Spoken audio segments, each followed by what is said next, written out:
Hey Jordan, how's it going? What's up? Oh, not much. Anything funny, interesting, or funny happen on TV, for instance, that you want to talk about? I haven't been paying much attention. I haven't heard much. Yeah. I think it's been pretty slow. Yeah. It's actually funny that considering the sort of the heavy subject matter we've been talking about lately, we did spend a fairly, almost an embarrassing amount of time with our guest this week, Brett Erlich, talking about Will Smith slapping Chris Rock in the face at the Oscars.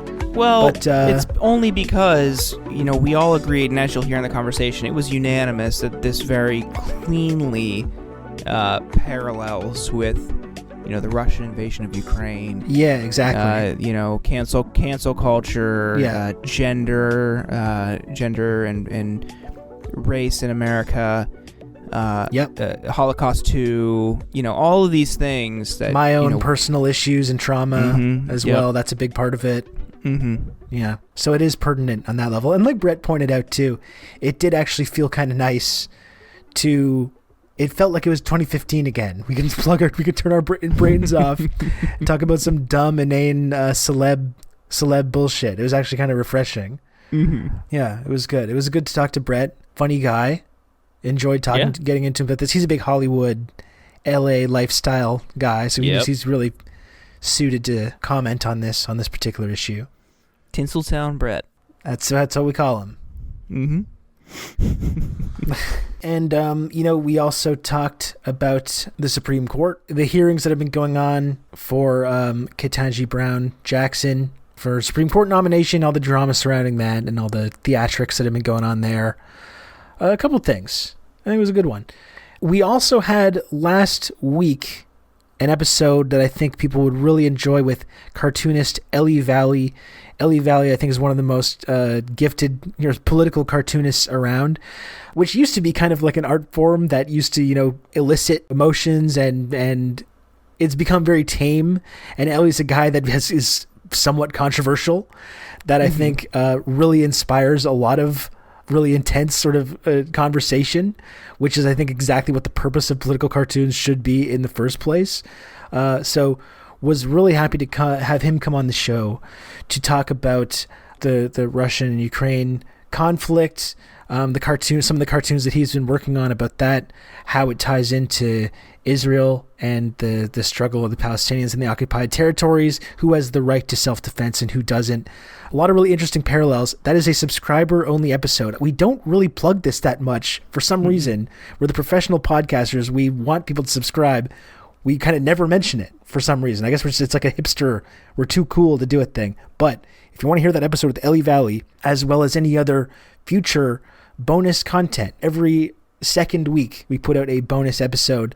You can only hear those by subscribing over on theinsurgents.substack.com. So please do that and check out that really good episode with Ellie Valley, as well as future bonus content we're going to put out on there. Definitely. Yeah. You don't want to miss it. Ellie is great. I really love his work. Yeah. And you've got something you want to plug as well, right? Let's hear what you've been working on. Because I know you got a hot chip challenge coming up now. It's in the books. Right. Yeah, so as some folks might know, I've been raising money for the Yemen Relief and Reconstruction Foundation. This is a group that does work on the ground in Yemen to help alleviate their suffering. And if you are unfamiliar, this is the home of the worst humanitarian crisis in the world. This is a war that has been raging for now 7 years, spanned 3 presidential administrations. This is something that Biden campaigned on ending, and ending support for the Saudis who lead this coalition in Yemen, and he has not done that. And attacks on Yemen have increased now under Biden. So the suffering continues. The blockade on the country, allowing food and aid to get in, is really crippling an already beleaguered country. So every dollar helps that we could get to organizations like YRRF. And yeah, I've been, raising money for them at helpyemennow.com, and we now hit the 20,000 mark. So as a punishment / reward, I told folks that if we hit 20,000, I would do the one chip challenge, that Pocky Carolina Reaper chip that just is the most brutal thing in the fucking world. And it's terrible. It's so fucking awful to eat. And we're going to do it on TYT's Twitch channel Thursday, April 7th at 8:30 p.m. Eastern Time. That's when I usually go live for Deep Dive. It is not going to be fun, but some folks have agreed to join me. That is Brooke Marks and Adiana Vega, who are two TYT mainstays, and Cenk Uygur is going to do it as well. He's been very supportive of this effort. The big man himself. He said he's going to do it, which I think will be funny. And if you don't like him, you don't like his takes, if you want to see him suffer, tune in. If you like him, tune in anyway. And you can still donate at helpyemennow.com. Is this one you've done before? Have you eaten this chip before, or is this a new one? Because I know you've done a similar challenge before. 3 times, but it gets spicier every year. Oh shit! They make it worse every year. So this I haven't done it in like 2 years. It's gonna be bad. Okay, it's gonna be. Well, very, I'm looking very forward to tuning into that. As a show of support, of course. You know, we're partners. I want to be there to support you on this. And I'm also going to probably, if I happen to have a little chuckle over it and the pain and suffering that I'm witnessing, we don't need to get into that. But I hope everyone, please donate to that and check out Jordan suffering for this fundraising effort. It's a good cause, and it will be funny for sure as well to watch. Yeah, it should be good. It should be good. Yeah, helpyemennow.com. And we're still collecting donations. Every dollar counts, and it goes to actual real work. It's not just going to overhead at some, giant NGO. This is an actual group that does real work on the ground in Yemen. So you will be making a difference in people's lives in that country. Great.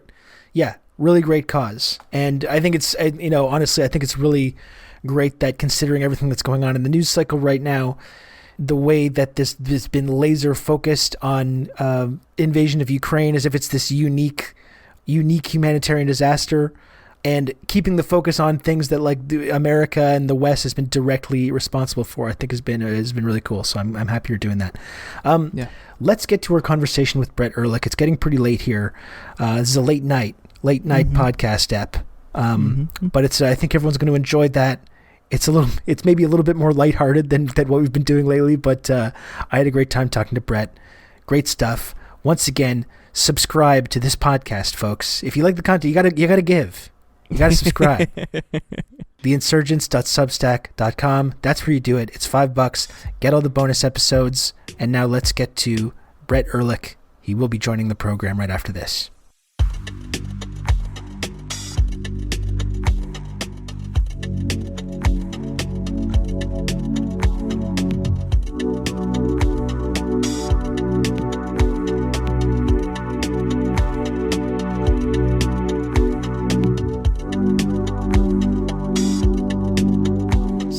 My main thing watching the slap play out last night was before all the discourse started, before the takes started, just seeing the footage roll in, seeing what is this? What just happened? Clicking on the link for the first time and seeing the footage with the Japanese overdub on top, which somehow made it more surreal and funny, and then seeing the image after. And that's my main thing is I was just I was really laughing. It was really funny. And just that feeling, that feeling, that kind of euphoric feeling of oh, we're going to be talking about this for a while. This is a seismic, this is iconic image of this use of Smith in mid slap with the follow through and kind of the, almost like a martial arts kind of form, and Rock reacting. I was just this is wonderful. That was my initial reaction. I was really, really laughing pretty hard from seeing that before the take factory went into gear and we started getting all the different takes. But what were you guys thinking? Personally, I got the information from our producer Emily on the watch list, who was like, for tomorrow, a lot of people are talking about this, and I just remember opening it and going, what? This seems fake. I went through everything that everybody else went through in real time. When it's like your childhood. When you go through it, it's pure, and then you romanticize it, and then you remember it in ways it didn't happen later. Like that's and that's all compressed into like 14 hours. All I could think about when I saw it was, what if that was Betty White he was slapping and she fell down and hit her head? It would have been totally different then, yeah. Yeah. And then hoping it was, like wishing it was, wishing she made it to be killed this way, as opposed to her stupid body just shutting down. Yeah, just her head spinning around 360 degrees like the fucking Exorcist. Just like why wasn't Liza Minnelli on stage then? You know? Yeah, I didn't see it. I was at a show, and on the way back home, I was checking Twitter just to see what I had missed. Because I admittedly, I'm a big Oscars head. I watch it. You're always talking about this. Yeah. Yeah, I like the Oscars, and I couldn't watch this year, so I just figured, I'll just check the updates. And it was like the first tweet I see, and I couldn't believe it. And then I saw the dub, and then I saw the takes, and it was like, oh boy, I really resent this already. Like at first I thought it was like fascinating, and then the takes just kind of like spoiled it. But as I told you, and I would like to get into, I am firmly a slap truther. Go on. I think it was a work. Inside job, 100%. Yeah. The ratings have been down for the past few years, and this was already reported out. Like if you look at even just sites that talk about how you could watch the stream, it's mentioned. It's like they're really trying to go in on making this available online because ratings have been so bad. And the La La Land thing, I think same thing, totally staged. And you see this happen in other award shows and other live events, like the Steve Harvey one, whatever beauty pageant that was. Oh, whoops, we accidentally read the wrong winner. Like, I think all of these things are just totally, like, fucking planned for ratings boosts. And I sent you the graphic, Rob. As soon as that happened, ratings just spiked immediately and maybe dipped down around 50% and then held. Like, their viewership tripled just on that moment alone. This fictional world they've created has gotten so bad, I'm starting to doubt whether the stuff in the movies is true. No, I wouldn't go that far. Man. Like I don't think crazy. dogs have any power. Coda? I don't know. I think that was the chorus. I'm starting to think that they can't even hear the coda.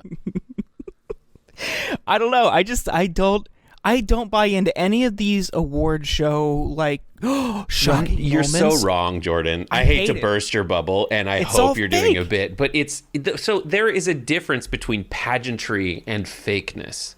Like listen, fakeness, we only have one word, fake.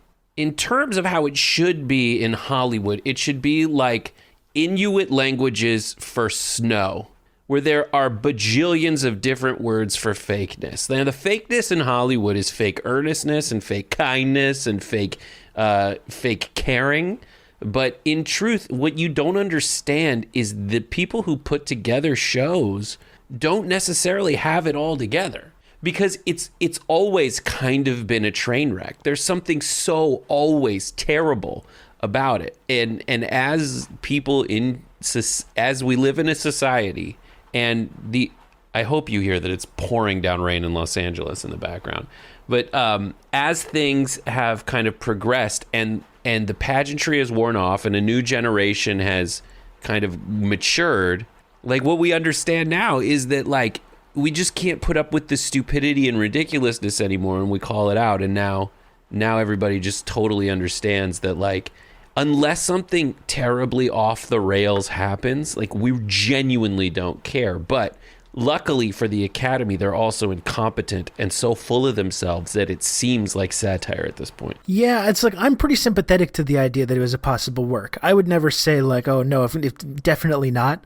You know, I come from a pro wrestling background. I was a pro wrestling fan. For a while, I was a pro wrestling journalist. That's how I started off getting published in places like Vice and stuff like that, writing about pro wrestling. So I would never say, oh no, for sure, they would never steep to these lows of having this kind of a completely artificial staged moment in order to boost social media engagement and create this kind of viral content, get people watching the show, which undoubtedly happened.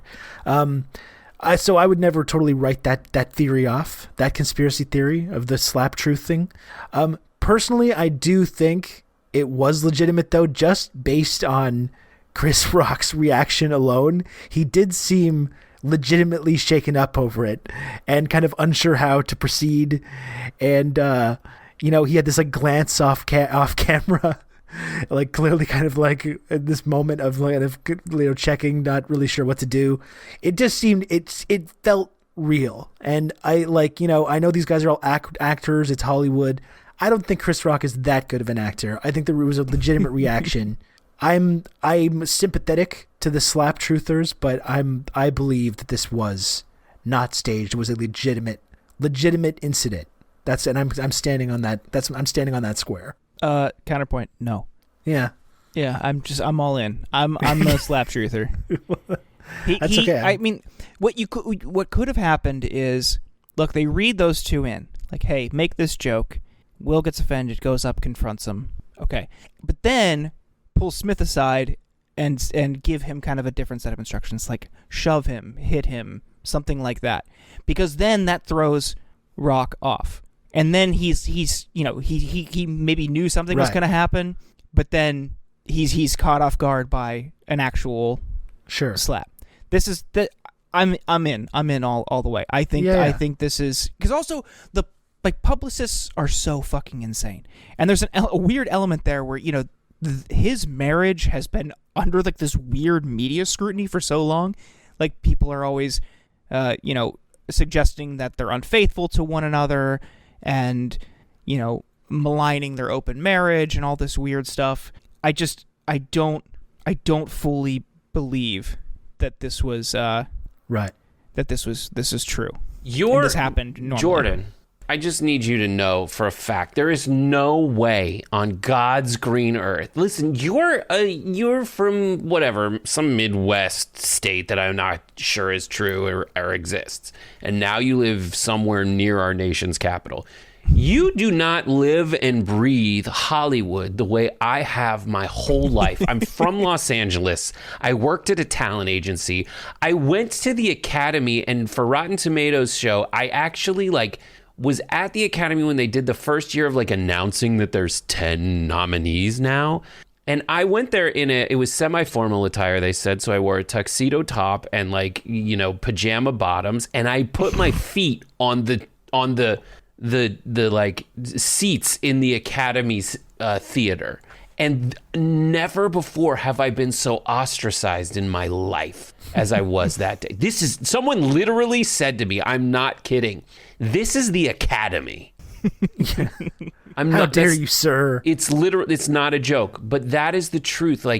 It absolutely happened. And Jordan, I don't believe you're an honest actor anymore if you think that this was fake. So whether you think it's fake or not, it's a false flag, brother. The problem I think it is. The problem. So here's the problem for me. The thing for me is I didn't realize how much I needed this to happen.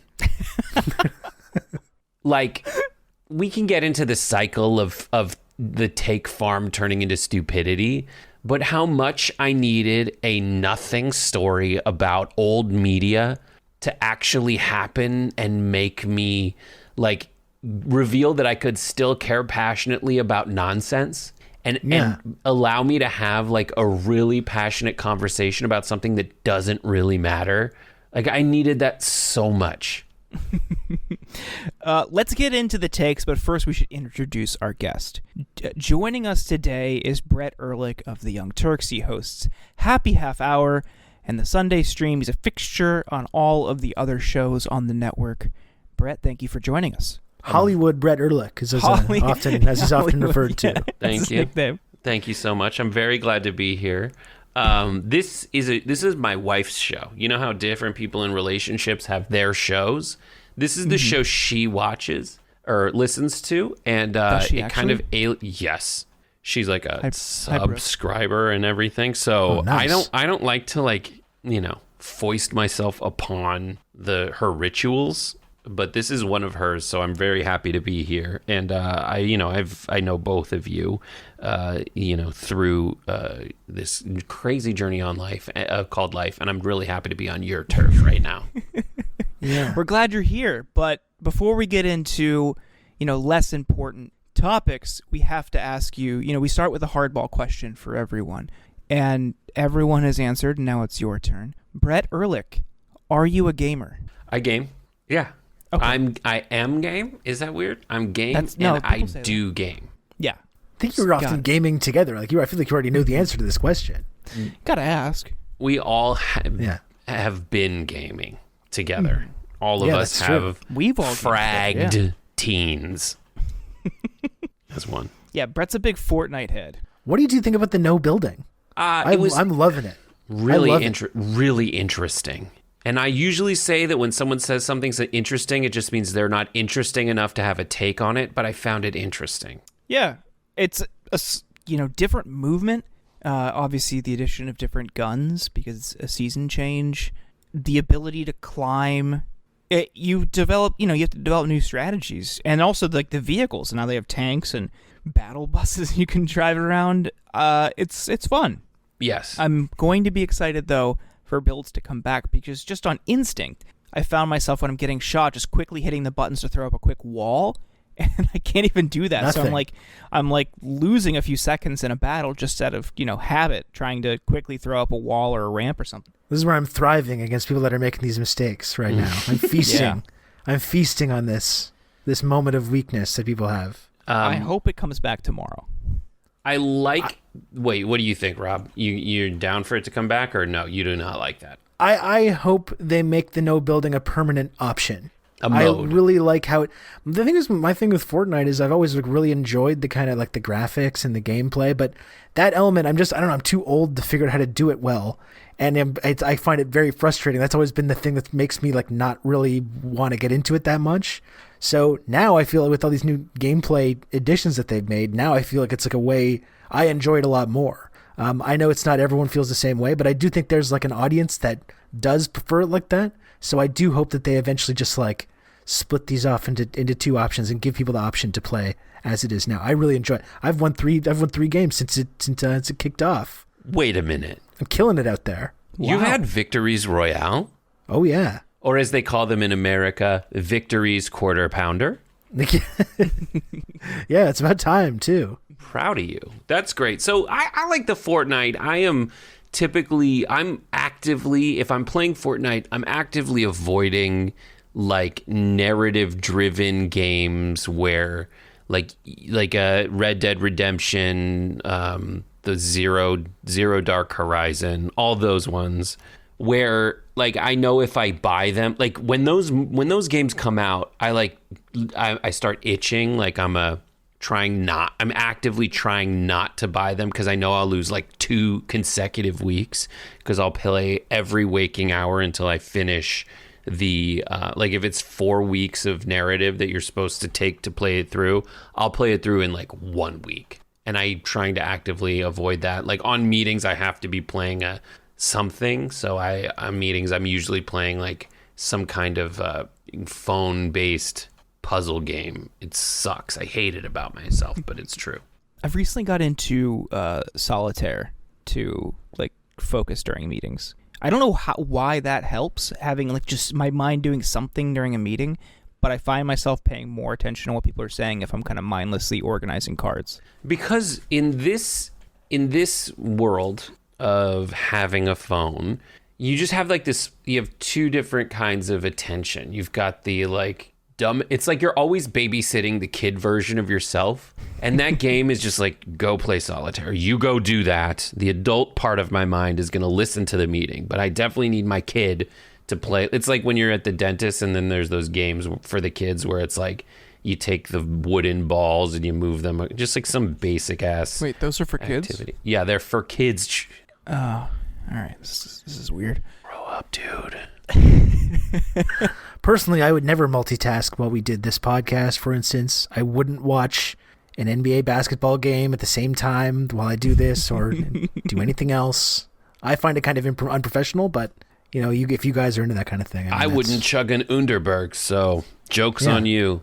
Good. I've never tried to crank out my Magic Arena dailies while doing the show ever. That's my promise to you, the listener.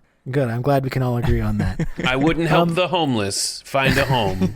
I wouldn't do something like that. I would do Brett's that mantra. personally. Yeah, I would do that because that's the kind of thing that I'm passionate about. But. And honestly, that's a great thing that you bring up passion, because I'm actively passionate about like 15 things while this podcast is happening. So we were just getting into the hot takes from the Will Smith slapping, and I know one that Brett was like really pushing that he like firmly believed was that this was a false flag op to cover up the Azov Battalion massacre videos. Yeah, that was something I saw Brett pushing really hard online today. Hashtag renazify the Yemen.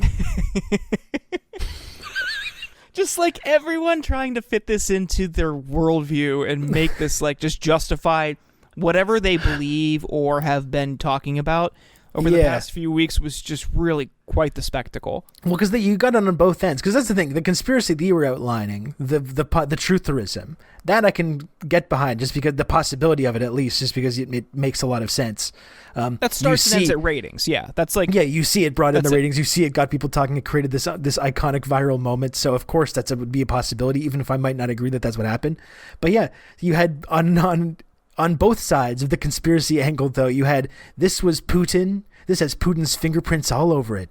He just wants to distract us from Ukraine. And on the other side of that, this was the CIA distracting us from footage of war crimes that were being committed by these fascist militias in Ukraine. So you had both of those conspiracy angles, that was unbelievably unhinged. Do you know what it is? Have you ever watched like Planet Earth and they do the deep sea episode and a whale carcass has made its way to the bottom of the ocean and they play a time lapse of every creature in the world just devouring it until it's nothing? And it's like like 40 sharks, 20 worms, like a crab, and some kind of bacteria that for some reason turns purple. That's what it is. And things that are eating the whale get eaten by other things. That's what's happening. Yeah. And at the end of it, everyone's full. That's what's happening with the Will Smith thing. And it had been so long since anyone gave a crap about generic ass pop culture events. Yeah. That's what you were saying. It was kind of refreshing. Oh God, I loved it. I did an Instagram again. Live. Yeah. Just to put it in context. I've never done an Instagram Live, but I was like, I can't sleep. I need to talk about it. It's like when your team wins the playoff game, and you're like, well, I'm definitely watching SportsCenter 3 times through after this. Yeah. I want to see Stephen A. react to it. I want to see Skip and Shannon react to it. I got to see all the different... Right. And you can tell how into it you are by how annoying the sportscaster is that you're willing to put up with talking about it. Like once you see like Skip Bayless, Skip whatever the hell his name is, show up. Once Colin Cowherd starts opining, you're like, wow, I really did care about this game, and I'm a grown ass man. I'm deep into this now. No, but like we were saying, so there was the conspiracy angle. There was a couple of different forms that this was taking. There is the conspiracy angle, which I think we've covered. A lot of it, which you mentioned too with the Betty White thing, a lot of it was just like, imagine if this situation had happened, but it had been completely different. Well, it wouldn't have been very funny then, would it? That kind of thing. If it had been Betty White. Correct. If it had been a white guy slapping a black guy. If it had been a black guy slapping a woman. And it's like, okay, well, none of that happened, though. That's not what happened, so I don't know why we need to engage with that. Let me just give you a real response. I tweeted at brettehrlich.com//join. Now, I tweeted, sorry, but you can't back victims of jokes over victims of assault. Which is true. I stand behind that. And someone said, I think the question is, quote, let me start with quote, I think the question is, why do you have a problem with the man standing up for his wife and protecting her self-respect? That's not about, quote, ownership. It's about loyalty. But somehow, because it's this particular man, a well-earned slap is spun as violence. Wonder why. Yeah. Oh, get his ass. Yeah, someone just said that hitting someone is non-violent. Yeah. They just said that hitting someone is not hitting someone and that violence isn't violence. Once you're at that point, like, what do we all do? It was, I think your wife actually put it really well. It's like, I'm curious to see where the some of the lefties fall on, do you side with, protecting or defending a disability, or are you pro-violence now? How people break that down, I thought was very funny, because it was really just, split. Owen Higgins, friend of the show, just did a very unscientific poll, but it's like, okay, let's just see how everyone feels. Was the slap okay or not okay? And it was like 50-50 in the poll results with like several thousand votes. And again, not scientific, but like people were very mixed on this, and I felt like it wasn't that complicated. So you have two things at work. You have like, this is an internet thing, this is a Twitter thing, and this is a poll at the same time. People always, while answering a poll, in my experience and analysis, are like, I know what you're trying to do here. And then they answer it trying to like outsmart it. That's one thing. Add to that the Twitter thing, which just kind of inspires everyone to be like, well, I'm definitely not going to be basic. I'm going to have to come up with this thing that is, I'm not a contrarian for contrarianism's sake, but I'm definitely not going to share a thought until I'm convinced that it's not what a decent person would say. Mm-hmm. There's also the weird split. You saw this a lot on the right as well, which is just like, oh, is it everyone is too offended by jokes, which they often hit on, but also was it this like manly, masculine act of defending your wife? There was a big split along that lines too. That was kind of interesting. Seemed people trying to walk that tightrope as well. Yeah, like anything to avoid saying hitting someone is bad. Yeah, Marjorie Taylor Greene tried to frame this as, the resurgence or a masculinity renaissance. Like this is guys standing up for themselves and doing what's right, and just how is that? We used to be a real country. Yeah, a proper country. Just dignified slaps with the way we settled things, and I don't know, man. I didn't weigh in. Off the glove and she's done that way. So even. She's so stupid because like she did not understand the I don't know where it's from, but the don't interrupt your enemy when he's making a mistake. Like she should just let this happen. Yeah, that's the thing. Had he just stayed there, and I think like probably soon after, folks would have put two and two together and realized. I don't know how many people knew she has alopecia, Jada Pinkett Smith. But she wasn't laughing, and I think people would have, quickly realized, like, oh, this probably wasn't the best joke. But Smith saved him, and now people are talking about him and whether or not he should have slapped Chris Rock instead of just, people later realizing, like, either if not that night, then the next day, and people's reporting that was probably an off-color joke. But yeah, he intervened, and now the focus is on him. It was funny because it was a bad joke on so many different levels. It was a bad joke in terms of just being like an underhanded, ableist, shitty thing to do, while also doing this like 25-year-old reference to G.I. Jane, this random late 90s Ridley Scott movie with Demi Moore that probably no one remembers. It's just like on a number of levels. This was like an awful joke. And that's why. It was amazing that this is what kicked off this massive iconic pop culture moment. And honestly, like, listen, they're like, well, I'm sure he had writers who approved that. Like, I am a big proponent of the call me crazy, but like, I can speculate all day and it's super fun, but I will definitely caveat it all with, I don't have enough information to confirm that, because this is Chris Rock. I don't know how old he is. He's probably in his 50s. And he probably was like, I'm going to make a G.I. Jane joke because I see her with short hair. This is a guy, by the way, who did a documentary called Hair about like black women's hair. So like, God. I just think he saw it and was like, I'm going to do the G.I. Jane joke. It's not necessarily disparaging. The last time he was telling a joke on the Oscar stage about them, he was talking about how bad an actress she is. He said in 2016 that her boycotting the Oscars because hashtag Oscars so white is like him boycotting Rihanna's panties. He wasn't invited. I wouldn't be it's so stupid. I wouldn't be a part of a club that wouldn't have me as a member. That is more of a like, I am intending to be mean to you joke than I want you to make a movie that's G.I. Jane 2. Like, it is just an offhanded thing that he wanted to say. I'm pretty sure he didn't know she had alopecia. And if he did know, he took a swing and he missed, and he's a comedian. And this is a guy who freaking danced between the raindrops when he came out in 2016 and hosted the Oscars after #OscarsSoWhite. This is a deft comedian. This guy can handle it and figures it out. And he knows how to navigate a sticky situation. So if you're going to jump down his throat, odds are he just didn't know, or else he would have planned accordingly. Mm-hmm.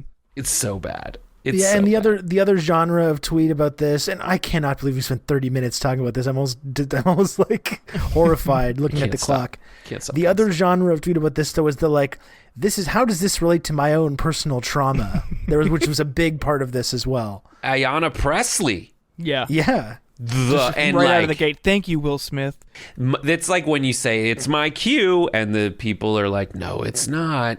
This is not your cue. I know that the word cloud of alopecia has been invoked, but somebody got smacked in the face, and that somebody was not as strong as the person physically as the person who smacked him in the face, and that's the thing." Like, I love that it just like sends me into speculation about their open relationship and how I'm convinced that Will is not really that into it, and that she treats him like crap. I have no justification for that. That's my version of a terrible take, and I don't really share it as like my first foot forward in this discussion. But I love that it's just like, yeah, let's just go face first into wanton speculation and making it about me. Yeah. Yeah, I think that ultimately where I land on it is just that, yeah, it was not a great joke on a number of levels. It's probably not good to like slap every single person that tells a bad or mean joke. That's probably not a great precedent to set. Not that I really think that was happening. Overall, though, I did find it funny. And that was my ultimate takeaway was like, this was funny. I don't think it really says anything about culture or society. I just enjoyed it for what it was. I laughed a lot, and I think we can just leave it at that. It doesn't need to be about anything. It can just be a funny thing that happened on live TV. That's kind of where I'm trying to leave it. I don't know, man. I think you're missing an opportunity to force Putin or Zelensky or 9/11, things like that, into the conversation, because those are those really powerful moments. You could use these as springboards for broader conversations around pressing topics. And please retweet, please buy Seth Abramson's book. Well, Zelensky was supposed to appear. That was the really disappointing thing about the Oscars. Zelensky was supposed to be there. Sean Penn's in beside himself. He's going to smelt his Oscar. That's what he's going to do. I'm so relieved, because you talk about an outdated reference, but like Team America World Police, like it's literally the same people that they were skewering then, just getting like just going head first all in on some of these causes, and trying to use moments like this to forward them in a self-congratulatory way. And for him to make that statement like, oh, I'm going to smelt my Oscar if this guy doesn't talk to the Oscars. I mean, the reason, what he would do would just be to call for a no-fly zone again. Yeah. Or to, like, what are the celebs going to do? Ask for MIGs. Sean Penn going to do? Talking to Congress is one thing, but if you want to talk to people who really get things done, yeah, you're going to talk to the guy who just smacked Chris Rock in the face. It's so weird that was something he was trying to push. I'm relieved it didn't happen, because we would have been through another cycle of, well, should we be doing this? Why aren't we sending MiGs over there? Yeah. And all of these other things that would absolutely escalate the situation. You could have done a nice tie-in with the new Tom Cruise Top Gun. We're sending the Scientologists to Ukraine. Yeah, exactly. E-meters in tow. Also, I didn't know Will Smith is like Scientology adjacent, you were saying today. Oh, he's Scientology immersed, isn't he? I don't know. I understand. Like, my understanding is that he's had kind of like some associations with it. I think as like a PR thing, they kind of pulled back from being like official out members, but I do think that there's some kind of connection there. I hope they're Scientologists. That's the only thing that could explain it. In his like thank you speech, he invoked the Lord. That's what's so stupid. Is he like? I think we can equate in very hilarious ways the instinct of Sean Penn to say you gotta let Zelensky speak after this, to the moment during Will Smith's acceptance speech, because he won later, where he goes, God wants me to be a river to my people, and love makes you do horrible things. That's why I punched Chris Rock in the face. Yeah. He's just a wife guy. He's guilty of being a wife guy. Can you blame him? Yeah.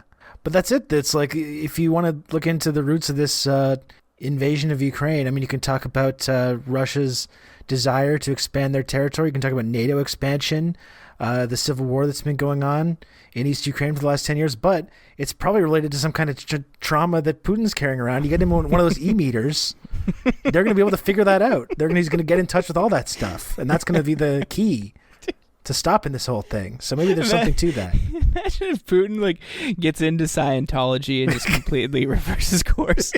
they just start blackmailing him like they do all the other celebrities. Yeah, exactly. That's they get all the. We happen to have compromising info about you invading a country one time and doing a bunch of bad stuff. Listen, like, not important. East Ukraine, West Ukraine, we got to get back to home planet. Make it happen. Make it happen now. My fault. Big problem. I've read the entire Scientology book, which is like 140 pages. Dianetics, right? No, everybody says that. There's literally a book called Scientology. Dianetics is the Old Testament, and Scientology is the New Testament. Yeah. Like 2% of people are actually into Dianetics, and it's longer, just like the Old Testament.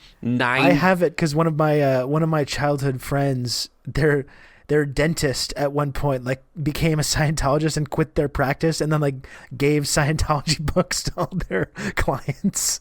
So somehow I ended up with a bunch of those, but I never actually looked into that. Oh, it was kind of funny to have them. Here's the experience of buying. I know we're on a tangent, but the experience of buying a Scientology book at Barnes and Noble. First of all, it's in the religion section, but it's the only book that's wrapped in plastic.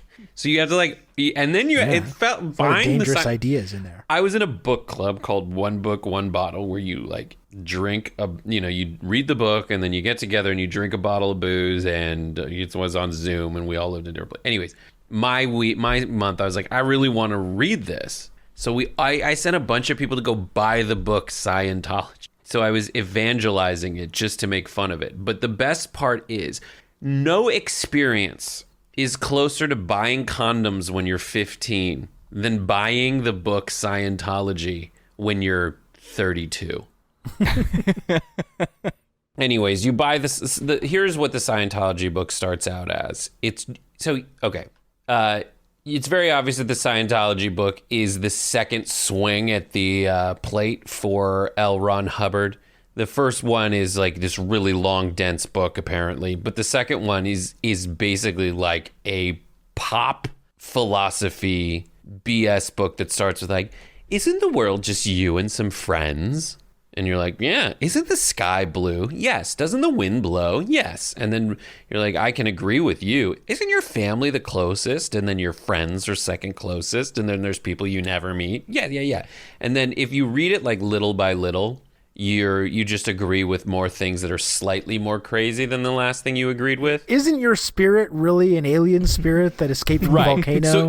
So it's really like the frog slowly boiling in the pot. If you got out of the pot and came back an hour later, you'd be like, this is so hot. I need to not be in here. If you flip forward in Scientology from chapter 1 to chapter 30, you're like, Xenu? Yeah, what the hell? Where did this come from? Where did this Joker come from? Anyways, but that's that. And that's why I'm smelting down my Oscar. Another thing we wanted to, unless you guys had any other takes about Will Smith, I wanted to get. I think we covered that pretty thoroughly. Apologized. He apologized. Did you see that?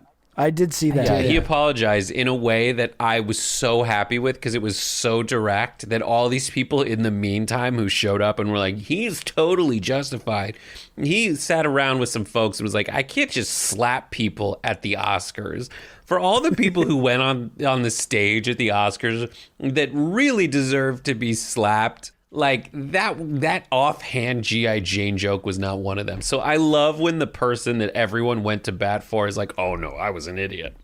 So that's my favorite thing. And I can't wait for people to work that back into he's the actual victim rather than the person who got hit in the face. And then a total professional moved on afterwards like Chris Rock did. Mm-hmm. Yeah, I think we've done, what are we at right now, 41 minutes? I think we've done 40 minutes more than we should have on the subject. No. No, I This did is what want to people get tuned Brett's... into this show for. Yeah, They the pop know. They culture wanted to hear talk. the takes. They wanted to hear the takes about Hollywood, all the celebs, the Oscars. Give your This is what we're known give for. yourself Well, we usually do permission Kardashian to just coverage. So. slum it. If this Yeah. is such a high-minded show, The Insurgents. In the like slop, if you're sharing the name of your podcast with like a Shailene Woodley movie, like you mean business. Is that a movie? I think it's Insurgent singular. There's like Insurgent. Divergent. Right, but the second, I never saw sequel those to the ones. I don't know. sequel, the fan film I made is called Insurgents. Yeah. The Oh. squeakquel. Sorry, I did Descendants. wanna get Sorry, Bre- The Descendants is this podcast, right? It's Oh, another so- Shailene Woodley movie, though. No, that's just kind of how the conversation goes. It just descends.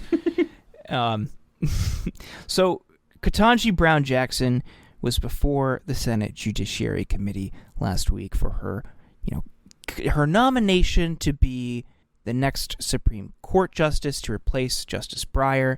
And we saw, again, spectacles. We saw the right put on an absolute circus in their line of questioning, and the questions ranging from, was she too lenient in her sentencing on, some of the most heinous behaviors in society that they knew would rile people up, despite that only being a tiny sliver of the cases that she judged, to, accusations that she was, pro terrorism and, outrage that she would even dare call Bush, Cheney, and Rumsfeld war criminals, despite them being war criminals, to what's a woman, what's a gender, and this insinuation that as a Supreme Court justice, you have to have a clear, satisfactory answer to that. And I know, Brett, you were watching those and commenting on them last week on TYT shows, and I know, Rob, you were paying close attention to them. So I'm just curious what you guys made of the confirmation hearings last week. I'm not really, but You didn't watch. not You really. hate- I saw some of the clips, but let's hear from Brett. I got some takes on this, but let's hear right. from Brett. I just really like that a lot of people are watching Supreme Court Justice confirmation hearings to find out what a woman is. Yeah, it's usually where you Yeah. get the latest scientific updates. You're vaping. You were vaping during that, dude. You got vaped. I know the pitch shift, dude. You didn't have straight air in your lungs. You were like, oh, yeah. But I gotta represent Vape Nation all around the world. Jordan got caught vaping. Oh, I'm sorry. I was under the impression we were still a free country. Yeah. If I can't vape huge clouds while I'm doing a podcast, then I had something to say, but I didn't, I wanted to just interject, but I still was, I was still chewing. I was still in Chewing Gang. I'm drooling. Just picturing you being like, can't wait till I empty the lungs. It's important. That is a definition of boring. The like what we saw of the confirmation hearings is like a normal Oscars without someone getting slapped in the face. It's just like, Yeah, all right. Like the reason that Trump took over the Republican Party is because the Republicans handled themselves in a confirmation hearing just like that. Like, you have two takes, right? You have the earnest take. My earnest take is all of the Republicans, is the most hilarious part is all the Republicans being like, Lindsey Graham starting it off, I'm not going to drag your name through the gutter like the Democrats did of the last two nominees, Brett Kavanaugh and Amy Coney Barrett. You're too good for that. I believe in you too much anyways. And then like Ted Cruz coming out there and going like, so why do you hang out with so many pedophiles and why do you love them so much? It's so boring. Yeah, they just knew that would rile up all the crazies because that's all they care about now. They don't care when, Trump is directly linked to an actual pedophile who was running a human trafficking ring. That's not something they should concern themselves with. But, non-existent basements at pizza shops, that's definitely something we need to look into. The Democratic cabal is something that definitely we need to look into for this sort of stuff. And now it's a judge who, by the nature of her role, would have to oversee these types of cases. hamstrung by congressional inaction and antiquated statutes and laws regarding, people's behavior on the internet, which has been a long issue for decades. I mean, the Computer Fraud and Abuse Act is like a law that was inspired by War Games, the movie War Games, and still is on the books today. And while it's not directly applicable here, it's one of many antiquated laws and statutes that govern the internet that Congress just doesn't know what to do with because it's an institution full of dinosaurs. So that was, in part her response to some of these questions, and Lindsey Graham was, shocked that she and Dick Durbin would even suggest that Congress could and should update these laws to reflect, the realities and evolution of technology. I think she handled herself well because they just wanted to smear her and inspire conspiracies. Update, I just got rid of that law because I know the password is Joshua. Nice. Yeah. Well, it's not like anyone connected to the Supreme Court in the United States would be in any way involved in conspiracy theories or any of that stuff, especially any Republicans.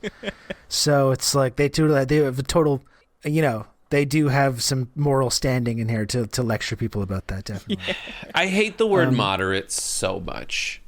Because it has no meaning, just like every other word, like man and woman these days. Am I right, boys? But the word moderate has no meaning. I am for the moderatization of society in one respect, but not another. I am for everyone looking at the Supreme Court insanity in the confirmation hearing where people are grandstanding. Like, so many people just spoke about themselves for a long time, and then we're like, what does woman mean? And you're just like, this is so stupid. I'm for people becoming a moderate in that respect, to look at it and go, this is not entertaining. I don't feel the need to like tribalize up with people who are grandstanding for zero reason other than some ridiculous fake straw man argument about like what defines a man and a woman and critical race. I want people to be moderate in that sense and just stray away from like this in the insanity. But I also want people to be, the version of moderate I want is for people to just like realize that answer a bunch of polls about what a society should do, and then let's pass legislation about it. Like, that's the one thing that isn't happening. Like, I'm happy that people are shying away from the crazies, theoretically. But they're sadly, like, thinking that because they want to shy away from the crazy grandstanding of Supreme Court hearings, that they're also shying away from, like, the woke left that just wants to give you health care. Yeah, I mean, well, that's, like I said, I've been somewhat checked out of paying attention to a lot of this stuff when it comes to American politics. That's just generally been my observation seeing previous Supreme Court hearings that have happened over the last couple of years, how a lot of the time it is already kind of determined the actual outcome. So it is just an excuse for these like senators to grandstand for a little bit and get on some cable news highlight reels and just sort of like raise their own profile. That's a lot about what it is. You've seen it obviously in these hearings from what I've seen from like the Republicans, like you pointed out. You also saw it with that Cory Booker thing as well. And that turned into this like kind of like very kind of forced viral moment also. Everyone's like, you need to see Cory Booker's speech. And it's just this painfully saccharine thing about like fucking the promise of America and all this stuff, which just was like, I found a little bit, I found a little bit stomach churning. My other big takeaway though from this hearing, which is you can see the groundwork that's been laid about like critical race theory over the last year or two and the amount of time they've spent talking about this and how now it's just like that's become so meaningless to the extent that it's just like basically hiring a black person for any role in the government or a black woman in particular, that is now critical race theory. It's like there's really no you saw that as soon as she was announced, where everyone's like, oh, is she actually qualified, or is this, without actually digging into what her actual qualifications are, or looking at that whatsoever.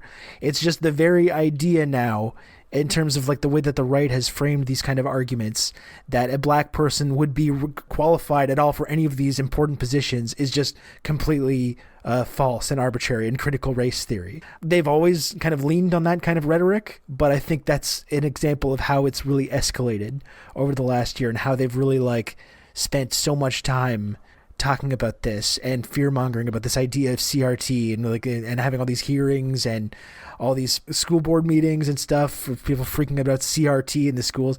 That's kind of the end game, is just to kind of delegitimize the idea that Democrats or liberals can hire a black person for any role, any important role in the federal government, without it being framed as being some kind of like social justice charity, and the actual qualifications of the people that are being considered for these positions are completely irrelevant to that. It's purely based on identity, and I think it's a pretty alarming sort of step forward from where their rhetoric has been when it comes to this kind of stuff. Right. One of the things I thought they were going to bring up and make an issue out of, and I don't really remember being mentioned, and if it was, it might have been fleeting, but there was coverage about a week before the hearings that they were going to question her on her ability judge objectively or recuse herself from any affirmative action cases, and specifically affirmative action cases stemming from Harvard and the upcoming Harvard case. Because she, first and foremost, because she's a black woman who went to Harvard and has affiliations with the institution. She serves on some board, but that board seat expires before she would even take the court.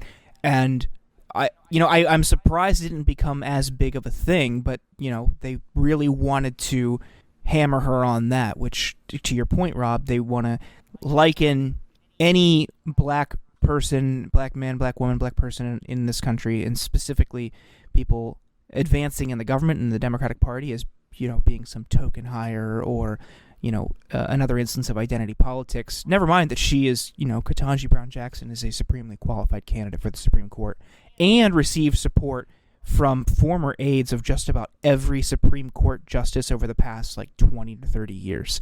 So not only is she qualified, people that have known her, people that clerked with her or worked with her, or people who are in the court and know of her and of her work all went publicly on the record to support her nomination. But this is just them wanting to fuel that culture war. The line of attack from Ted Cruz I thought was so funny and showed just kind of how ridiculous it was the children's book thing.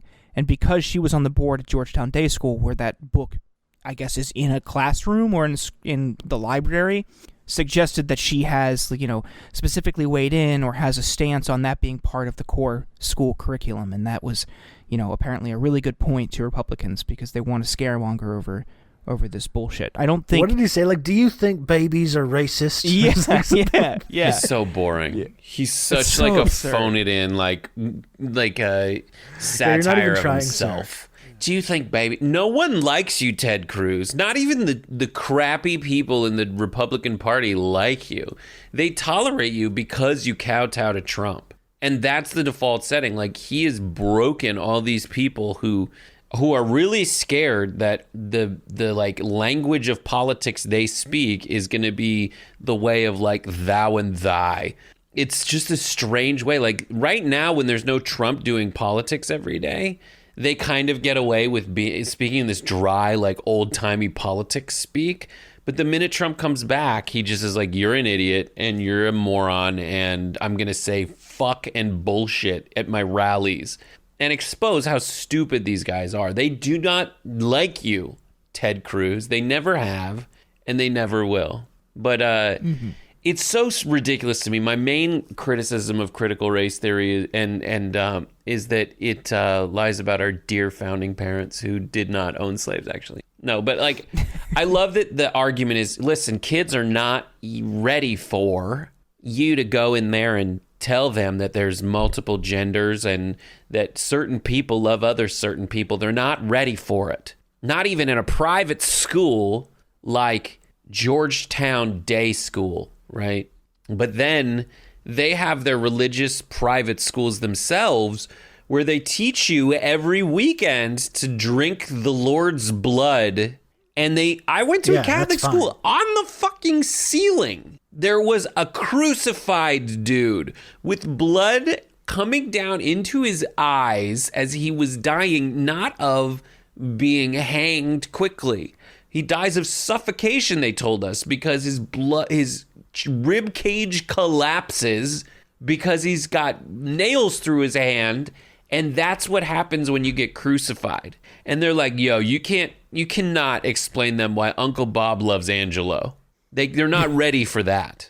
Yeah, it's a bridge too far. But by the way, let's get back to drink. Like, this man died for your sins, you child. Like, it's all bullshit. I love it. I love that they invoke it too, because at this point, it's, there's virtue signaling they criticize the left of. Well, it's vice signaling on the right. It's just saying how much of an a-hole they are and how they don't allow anyone to explain anything about how we could be a better nation. That's my central criticism of the Republican Party. That and all the racism. In that order. Yeah. I don't know. Ketanji Brown Jackson, and then also like Tucker Carlson being like, a criticism of KBJ as a nominee because she's black is a criticism that because Biden said he was name a black woman is a criticism of Reagan because Reagan said he would hire a woman or nominate a woman to the Supreme Court. So criticism of Biden is a criticism of Reagan, but that's just to demonstrate how fundamentally simple the Republicans are right now. That they will overlook that because they don't have to do anything else. Overlook the inherent hypocrisy and all of that. It's so stupid. And then Tucker being like, listen, I don't know. He basically was saying that she being nominated, even though she's wildly successful, they picked her because she's black, and then they pick a cookie cutter version of all of their normal beliefs, like everything a typical Democrat would have. Just a black one. So it's actually identity politics, which is the opposite of his original criticism of her, that they chose her just because she's black. Now they're choosing her just because of her ideas. I thought you wanted a world where we pick people just because of their ideas. All the while he's ignoring the fact. He's like, if you want a real black person, says Tucker Carlson, he literally said this. If you want a real black nominee, someone from a poor country, from a poor neighborhood, as opposed to Ketanji Brown Jackson, who's, the daughter of academics. You want a real black, according to Tucker Carlson, his words. You want someone like Clarence Thomas. When Clarence Thomas is the only thing about him that's black is his skin color, according to his definition of it. It's just that he grew up poor, which is what being a, quote, black is to Tucker Carlson. I'm using all these terrible bits of language just to underscore how horrible Tucker Carlson is and how dismissive of like human beings he is. But the only thing they like about Clarence Thomas is that he loves Ayn Rand, and he's a cookie cutter image of their right-wing ideology. So the thing that he is accusing the Democrats of doing is something he's very proud of Clarence Thomas about. Clarence Thomas also, by his own admission, is a beneficiary from affirmacies. That's, again, by his own admission, and now he abhors the entire idea. So they don't care if he sits in on those cases, despite clearly, opposing them now. It's favorable to their stand. But they wanted Ketanji Brown Jackson from any potential upcoming. So really just, they don't really care about what life as a black American could mean to somebody and how that might influence their jurisprudence, so long as it coincides with their worldview. And the recusal conversations, to go back to what Rob kind of hinted at with the conspiracy thing, those conversations are rich because Thomas didn't, from the January 6 cases, was the only justice to vote against releasing these records, and now we're learning more and more as the days go on just how involved and just how vocal his wife was in in supporting the efforts to overturn the election. Was at the January 6th rally, and was in pretty close communication with key Trump figures throughout this entire effort, which I would say should cause you to recuse yourself from any related cases. And if you need an example of someone who's done that in the past, you could look to Clarence Thomas for recusing themselves if a family member is involved or tied to an organization in the case. The Virginia Military Institute case from the 90s that looked at admissions, gender-based admissions policies at VMI. He recused himself from the case because his son at the time was enrolled there. So people are now trying to say, oh, well, no, just because it's his spouse doesn't mean that he needs to recuse himself. Well, he recused himself when his son was involved or tied to an institution before the court. So it's absurd that we don't have a set standard for justices and when they shouldn't recuse themselves from cases, but this is really fucking egregious. Well, it speaks to how I think like bad Democrats are at playing hardball and like doing politics when, like, regardless of what's happening with these hearings, they are still at like a deficit on the Supreme Court. They need to be doing more to try and like change that, alter that balance of power. Obviously, like in this kind of pipe dream earlier on, they said maybe they'll expand the court. Obviously, that's not happening. Nothing radical like that's ever going to happen.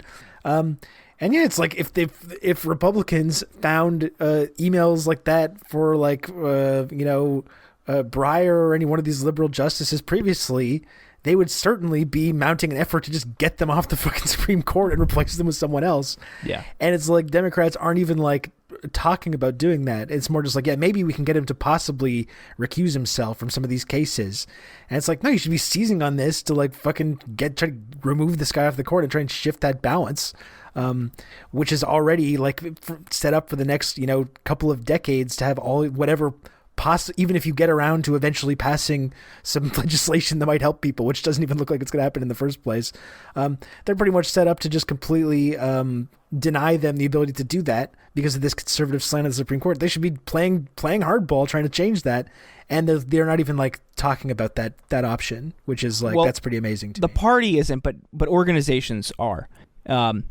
But whether or not they listen to him is another thing. So like I don't think the administration or Congress is going to do it, but there are like progressive organizations that are now calling for his impeachment. Yeah, I think you guys are thinking it's too much small ball. I think we need to give, I don't know if you followed this, but I think it was an Indiana senator who said that, we should not let the Supreme Court make decisions like Loving versus Georgia, I think that was the one with interracial marriage. Yeah, Loving versus Virginia. Loving versus Virginia. This is what we need to do. Overturn Loving versus Virginia. Then get a state to make interracial marriage illegal. Then throw a birthday party for Clarence Thomas in one of those states. Lure him there with his wife. Shit. Arrest him. That's 12D chess. Put him in jail. You can't. There we go. Whenever. I don't know if jails have Zoom or anything, but I don't think they should be allowed to. They should be privatized, first of all. Yeah. And then don't let him participate. And that's how you win the big game, my friend. Nice. I like it. Yeah.